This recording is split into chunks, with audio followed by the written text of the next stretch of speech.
السلام عليكم ورحمة الله وبركاته. إذا سلام أصحابتي إذا شرفتي قيمها قايها بدن ميل بعد جوكتان waxaan jeclaysta maanta inaan idin la wadaago casharkan gaaban marka welcome marka hore waxaan ku aqrinayaa af English kadibna oo idin macnayn doona.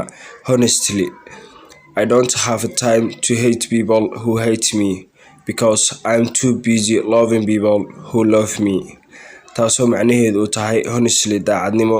I don't have time ma haya waqti to hate people aan ku naco dadka who hate me kuwaasoo aniga i necab because maxaa yeelay I'm too busy waxaan aad ugu mashquulsanahay loving people inaan jeclaado dadka who love me kuwaasoo aniga i jecel.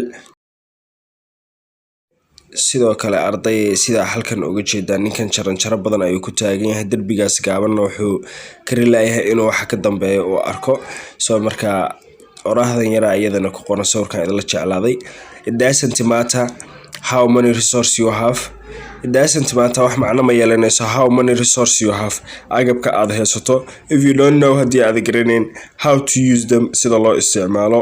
It will never be enough kugumana filan doonto tabartaada ama kuma kaafin doonto haddaad aqoonin sida loo isticmaalo. Subscribe ta like ta comment-gana waa dhankiina. Assalaamu calaykum waraxmatullaahi wabarakaatu. casharkeena maanta intaas ayuu ku eegyahay. aad iyo aad ayaad u mahadsantihiin meel baa joogtaan. guuleysta.